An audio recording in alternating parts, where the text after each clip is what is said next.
یا ربی لک الحمد کما ینبغی لجلال وجہک وعظیم سلطانک،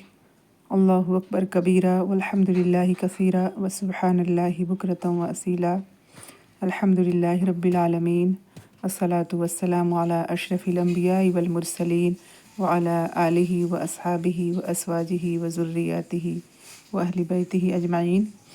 اما بعد فاعوذ باللہ من الشیطان الرجیم، بسم اللہ الرحمن الرحیم۔ رب اشرح لی صدری ویسر لی امری واحلل عقدۃ من لسانی یفقہوا قولی واجعل لی وزیرا من اہلی۔ السلام علیکم ورحمۃ اللہ وبرکاتہ۔ اللہ کی سلامتی، رحمتیں اور برکتیں ہوں آپ سب پہ۔ آج کے اس سیشن میں انشاءاللہ تعالی ہم سورۃ البقرہ کی رکوع 23 اور 24 کریں گے۔ تو رکوع اس میں آیات ہوں گی 183 سے 196 تک، اور ان دو رکوع میں، ان آیات میں جو خاص پوائنٹس ہیں وہ کیا ہیں؟ روزے کی فرضیت اسی رکوع کے اندر ہے۔ انہی آیات میں روزے کی فرضیت کا ذکر ہے۔ رمضان میں قرآن کے نزول کے بارے میں جو ہے انہی آیات میں ہے، اور دعا کی قبولیت کے لیے کیا کچھ کرنا ضروری ہے۔ سحری کا وقت جو ہے وہ کب تک ہے، مال باطل طریقے سے نہ کھاؤ، یہ اللہ کا حکم اسی رکوع انہی آیات کے اندر ہے۔ اور اس کے بعد حج اور عمرہ کا بھی ذکر ہے انشاءاللہ۔ تو ان آیات کو دیکھتے ہیں۔ اعوذ باللہ من الشیطان الرجیم، بسم اللہ الرحمن الرحیم۔ یا ایہا الذین آمنوا کتب علیکم الصیام کما کتب علی الذین من قبلکم لعلکم تتقون۔ اے لوگو جو ایمان لائے ہو، تم پہ روزے فرض کیے گئے ہیں۔ کتبہ جو ہے وہ کتابت لکھنے کو کہتے ہیں، تو لکھ دیے گئے، فرض کر دیے گئے، علیکم الصیام، تمہارے اوپر روزے، کما کتب علی الذین من قبلکم، جیسے کہ فرض کیے گئے تھے تم سے پہلے کے لوگوں پہ، پہلے کی امتوں پہ، لعلکم تتقون، تاکہ تمہارے اندر تقوی کی صفت پیدا ہو جائے۔ رمضان کے حوالے سے آیات جو ہیں وہ بہت خاص ہیں، اور اس کو ہم استقبال رمضان میں بھی اور ایسے بھی اس کا مطالعہ کرتے رہتے ہیں۔ تو اس میں کیا بتایا گیا کہ روزے فرض کیے گئے ہوں، اور فرضیت جو ہے روزے کی، اور اس کا مقصد کیا ہے کہ تقوی کی صفت پیدا ہو جائے۔ اور تقوی کیا ہے؟ وہ تمام چیزیں ہم شروع سے پڑھتے آ رہے ہیں۔ متقین کی صفات جو ہے وہ، کہ متقین کی صفات شروع میں سورۃ البقرہ میں پڑھا، پھر اس کے بعد سے ابھی جو پچھلا ہمارا لیسن تھا اس میں بھی وہ کچھ اور صفات ڈیٹیل میں آ گئیں، حقوق العباد سے لے کے حقوق اللہ میں جو متقین کیا کچھ کرتے ہیں۔ تو تقوی جو ہے یعنی خدا خوفی اور اللہ کا ڈر، سیلف کنٹرول، یہ تمام چیزیں، کہ یہ روزے سے مقصد اصل میں یہ ہے کہ ہم یہ حاصل کر لیں۔ اور اس کے بارے میں آگے جو بیان آ رہا ہے کہ ایام معدودات، ایام دن ہیں، معدودات گنے چنے، گنتی کے کچھ دن ہیں۔ فمن کان منکم مریضا او علی سفر فعدۃ من ایام اخر، تو جو کوئی تم میں سے بیمار ہو، مریض ہو یا سفر پہ ہو، مسافر ہو، تو اس کو چاہیے کہ گنتی پوری کر لے بعد کے دنوں میں، ایام اخر۔ یعنی کہ اللہ تعالیٰ کا یہ حکم ہے، روزہ بھی فرض کر دیا اللہ تعالیٰ نے، یہ حکم اللہ تعالیٰ کا ہی ہے، لیکن یہ حکم بھی اللہ ہی کا ہے کہ اگر بیمار ہو انسان یا مسافر ہو، مشقت والا سفر ہو، تو اس میں اس کو چاہیے کہ روزہ ترک کر دے اور بعد کے دنوں میں گنتی پوری کر لے۔ یعنی ہمارے دل کو اس پہ اطمینان ہونا چاہیے کہ روزہ رکھ کے جب انسان اللہ کی اطاعت کر رہا ہے نا، تو ایسے حالات میں جب کہ اللہ نے ایک رخصت دی ہے، تو اس میں روزہ نہیں رکھ کے بھی اللہ تعالیٰ کو ناراض کرنے والی بات نہیں، بلکہ اللہ ہی کا حکم ہے۔ اور سفر کے دوران جو ہے نا، اللہ کے نبی صلی اللہ علیہ وسلم سے دونوں چیزیں وہ ہیں کہ روزہ اگر مشقت ہے تو نہ رکھے، اور اگر روزہ رکھنے کی سہولت ہے تو رکھ سکتے ہیں۔ یعنی کہ یہ ایک اجازت ہے کہ اگر سہولت نہیں ہے تو روزہ چھوڑ سکتے ہیں، اور بیمار ہے یعنی کہ اتنا بیمار ہے انسان کہ روزہ رکھ کے اس کی بیماری اور بڑھ جاتی ہے یا مشکل میں پڑ جاتا ہے، تو اس کو چاہیے کہ روزے کی قضا بعد کے دنوں میں کر لے۔ وعلی الذین یطیقونہ فدیۃ طعام مسکین، اور جو لوگ طاقت نہیں رکھتے، یعنی ایک تو ہے، ایک آپشن ہے کہ روزہ مؤخر کر دیں اور بعد کے دنوں میں کر لیں، لیکن اب کیا ہے کہ جو لوگ مؤخر کرنے کے بعد بھی اتنی طاقت نہیں ہے کہ وہ روزہ رکھ سکیں، یعنی اب وہ بیمار ہی ہے یا کوئی بہت ضعیف ہو گیا ہے جو کہ اب اس کے پھر یعنی کہ صحت مند ہونے کی امید نہیں ہے، تو ان لوگوں کو کیا ہے کہ وہ روزے کا فدیہ دے دیں۔ فدیۃ طعام مسکین، یعنی کہ مسکین کو کھانا کھلا دے۔ روزے کا جو ہے نا 2 وقت کا کھانا، یعنی کہ 60 مسکین کا کھانا۔ ایک صحابی ہیں جنہوں نے مطلب کافی بڑی عمر کو پہنچ جانے کے بعد سے جب روزے نہیں رکھ سکتے تھے، تو انہوں نے ایک دن ہی 60 مسکینوں کی دعوت کر کے ان کے لیے 60 مطلب لوگوں کھانا تیار کر کے ان کو کھلا دیا تھا۔ یہ فدیہ یہ بھی ہے، یا پھر روز کھلا دیں، جیسے دونوں آپشن ہیں۔ فمن تطوع خیرا فهو خیر له، تو جو کوئی پھر جو شخص نیکی میں سبقت کرے وہ اسی کے لیے بہتر ہے، یعنی اچھا خیر کا کام جو ہے کریں تو یہ اچھا ہے، روزہ رکھ لیں اچھا ہے۔ آگے کی آیت میں آ رہا ہے وَأَن تَصُومُوا خَيْرٌ لَكُمْ، لیکن تمہارے حق میں بہتر ہے کہ روزے رکھنا، ان کنتم تعلمون، اگر تم